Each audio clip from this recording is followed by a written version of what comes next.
It started out as friends. We met. It started out as friends, became sexual, and we would meet up. What's up, everybody? Welcome back to my channel. And if you're new here, stay tuned, because today we are diving into one of the wildest, most dramatic, most controversial courtroom stories of 2026. We're talking about NFL superstar Stefon Diggs, a live-in personal chef named Jamila Adams, allegations of assault and strangulation, a secret romance nobody was supposed to know about, a judge who had to read somebody for filth right on the stand, and a $5.5 million demand that sent the entire courtroom into chaos. This story has everything. And the verdict? Well, let's just say the jury didn't take long to make up their minds. So sit tight, grab your tea, because we are breaking down every single detail. Now, before we get into it, drop a comment right now. Do you think Stefon Diggs is truly innocent, or did he just have better lawyers? I want to know what you think. Let's get into it. Stefon Diggs, the former New England Patriots wide receiver, found himself on trial for an alleged assault on his personal chef, an incident he flatly denied ever took place. This wasn't some random stranger accusing him. This was someone he knew intimately, someone who was living inside his home. And that right there is where the story gets complicated in ways nobody expected. By July 2025, Jamila Adams, also known as Mila, had moved in with Diggs and was cooking for him for $2,000 a week. $2,000 a week. That's over $8,000 a month just to cook. Now, some of you might be saying that's a lot of money, but honey, for an NFL player on a $69 million deal, that's practically pocket change. But what made this arrangement even more interesting was what Adams revealed the moment she took the stand. On the first day of the trial, Adams revealed she had been in a sexual relationship with Diggs prior to joining his staff as a private chef. She called the dynamic complicated. Her lawyers would later describe it as a friends with benefits situation. Now let me ask you something, and I want you to comment on this. Is it ever a good idea to hire someone you used to sleep with to live in your house and cook your food? Because Stefon Diggs apparently thought that was perfectly fine. And spoiler alert, it was not. Adams said their relationship started as friends, then became sexual, and after meeting up and hanging out over the years, they agreed in February 2025 that she would start working for him as his personal chef. So she already knew him for over 4 years before any of this happened. This wasn't just some employee. This was someone who had history with this man. And when things went sideways, they went sideways fast. Now, let's get to December 2nd, 2025, the night everything allegedly fell apart. Adams testified that Diggs struck her and placed her in a chokehold during an argument over money and tension surrounding a planned trip to Miami. She said he smacked her with an open hand while she was seated on her bed, and when she tried to defend herself, he wrapped his arm around her neck. She paused on the stand and said, "He began to choke me. I tried to hit him back, but I couldn't." Now that testimony, if true, is absolutely disturbing. And I want to be clear about that. But here's where things start to unravel. Adams acknowledged she did not take photographs of any injuries or seek medical treatment. She said she was deterred by prior unpaid medical bills. Now I want to be fair here. Trauma affects people differently, and not everyone responds to an assault the same way. But the prosecution's own case rested almost entirely on her word. And the defense was about to tear that word apart.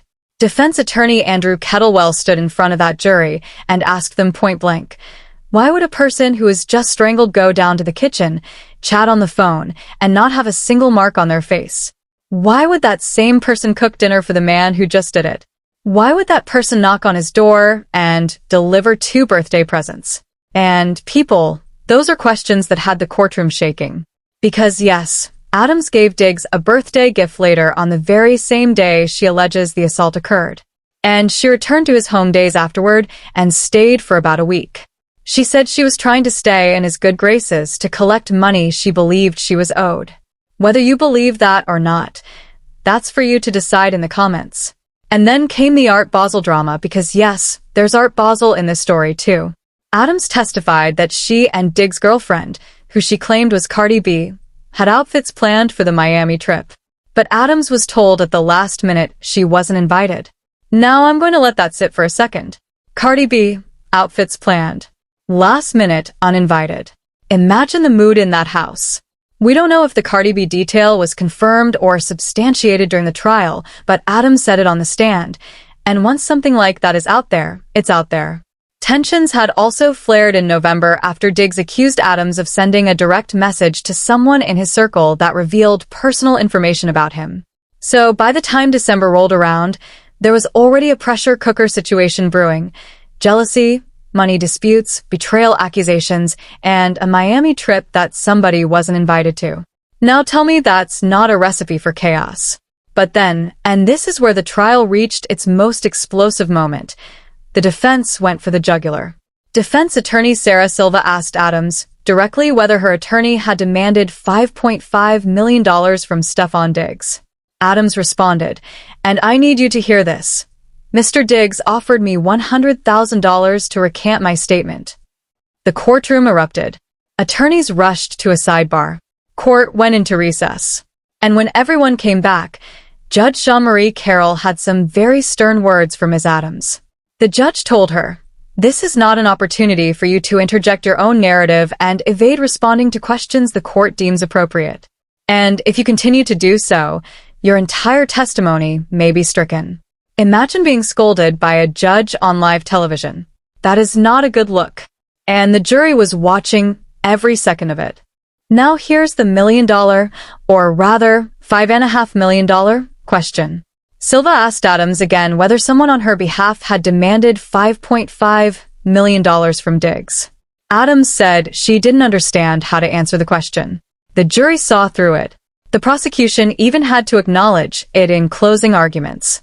Norfolk Assistant District Attorney Drew Virtue stood before the jury and openly admitted that his key witness had been argumentative, avoidant, and difficult throughout her 2 days of testimony.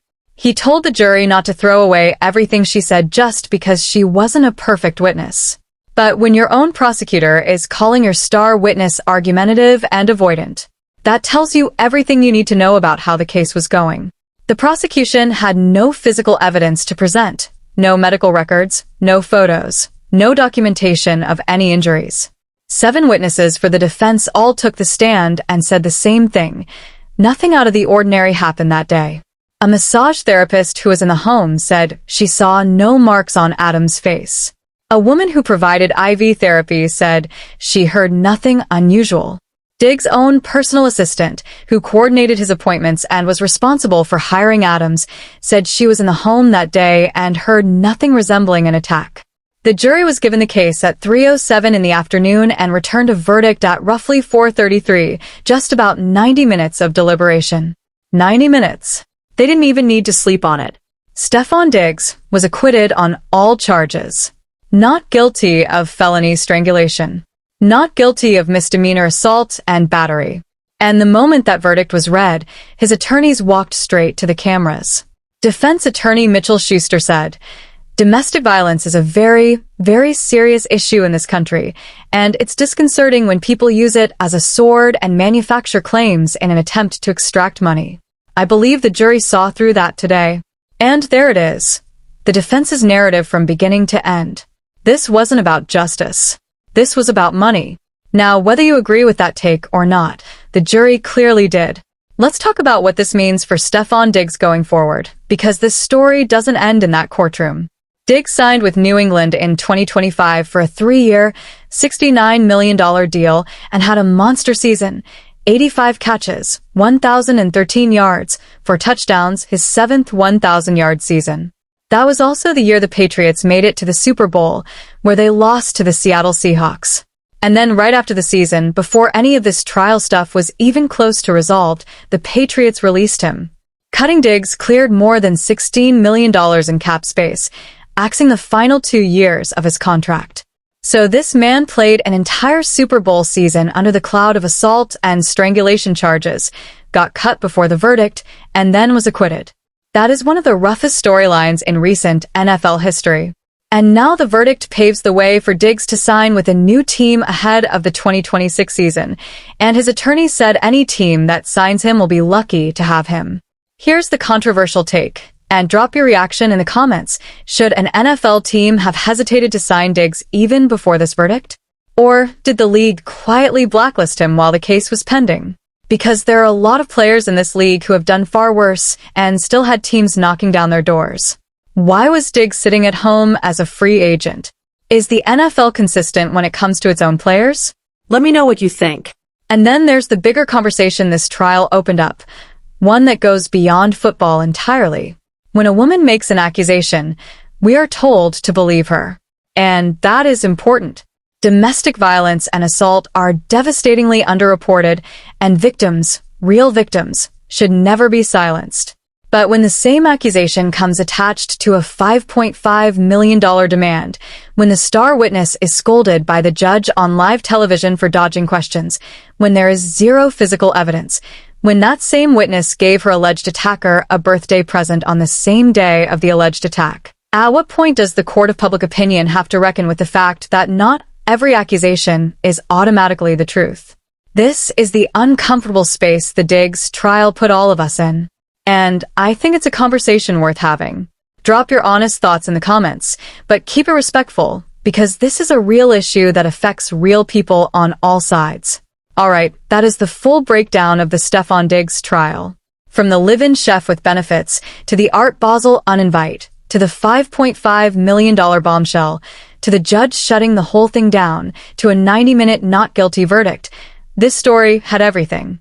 And now Stefon Diggs walks out of that courthouse a free man, a free agent, and ready to play football again. If you made it to the end of this video, do me a favor. Hit that like button, subscribe if you haven't already, and tell me in the comments, was justice served in this case? And what NFL team should pick up Stefon Diggs next? Let's get that conversation going. I'll see you in the next one.